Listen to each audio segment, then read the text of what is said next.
Yes, of course you can touch it. Yeah, sure. Go ahead. Feel it, try it, stretch it.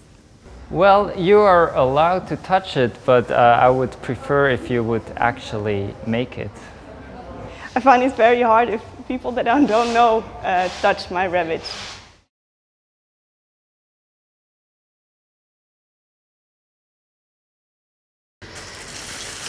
So I've been making a big net, which is basically just a big assembly of a lot of knots.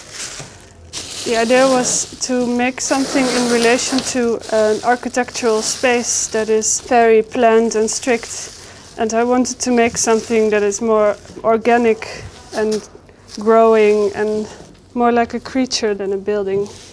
And then after I made this, I tried to go back to what the net actually is, which is a compilation of knots and holes, and made it into this poster, which is again kind of a net in itself.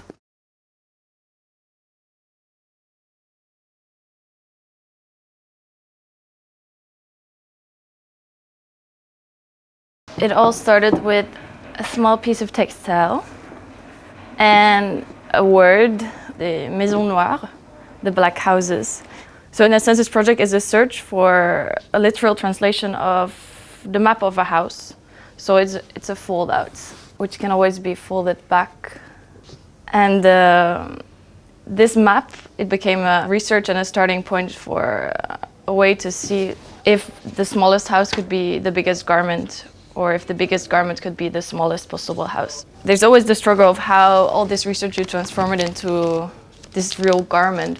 Like, will it something be wearable, or is it just an interpretation? So I started making t-shirts with the exact shape of the house. You can still fold it back, but then it's adapted to the body. But by the way the pattern moves, it never really fits. It always is a sense of awkwardness. So there's always this sense of, yeah, you know you're wearing a house. And it fits you in a sense, but also it doesn't fit. You need a bigger scale. So it's a lot about this, and yeah, a sense for scale.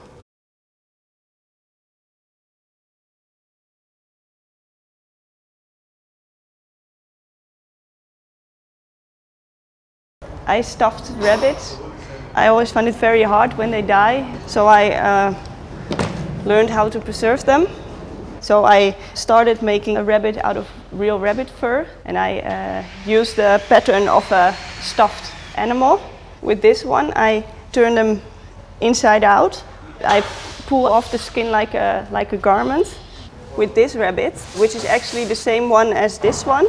Actually, I try to make the skin soft and also the inside soft, so it really feels like a sleeping animal. So you can really, keep it with you, because I want to conserve everything of the dead animal. In the process of skinning, it loses a lot of liquid, and I collect that into a piece of silk, and I tanned it into a silk garment. The silk for me is something very beautiful and fragile, and I try to find a place where beauty and appealing meets the repulsive side.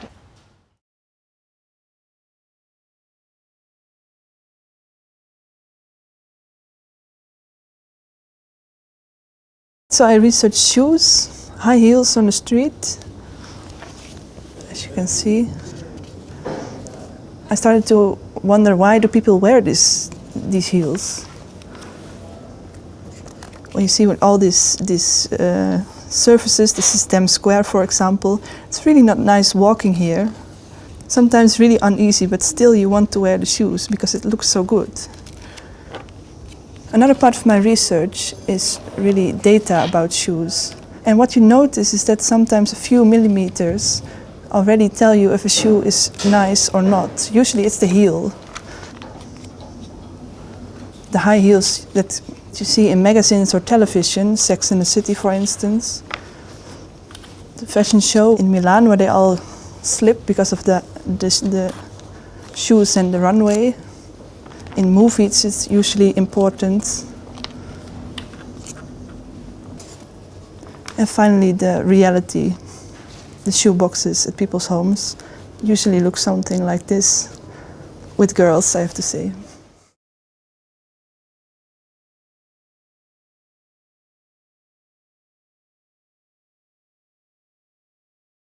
My work is about making menswear that is easily reproducible. And I basically ask, what does that do if you have the possibility to make your own basic garments? You become more independent from the world of fashion as it is. My work is basically a website, and my designs are available on the website as downloadable PDFs. And you can print those PDFs on a normal computer at home. For example, a pair of shorts. It's a normal pair of shorts. They are functional, they have pockets, but they're made from just 2 pattern pieces, and it's actually just 1 pattern piece cut out twice. It's a system. I make certain things in a certain way, and it's a system that is set up, but usually you associate systems with restriction, but the friendly system, as I call it, are systems that actually liberate you. So in my case, it makes you more independent from the commercial world, or the commercial world of mainstream fashion.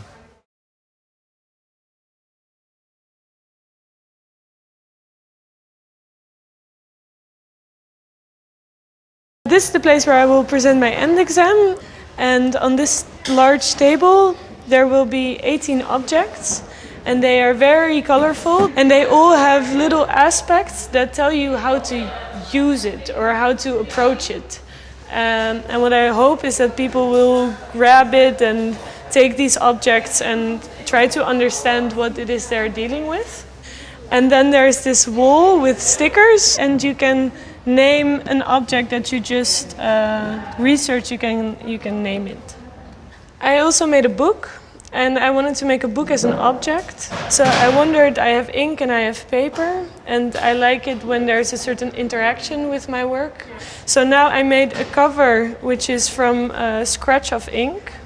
So you can take it off, and underneath there will be something else. And inside there are all kinds of papers which has an interaction with it. So a cut, or like a fold like this, or over here I licked the paper, so it became wet and it changed. And in the middle there are words, and you can make a sentence out of this and scratch away what you don't want. So in the end you will just make your own story, and it will just be your book. And all the books will be different, I hope, within a week.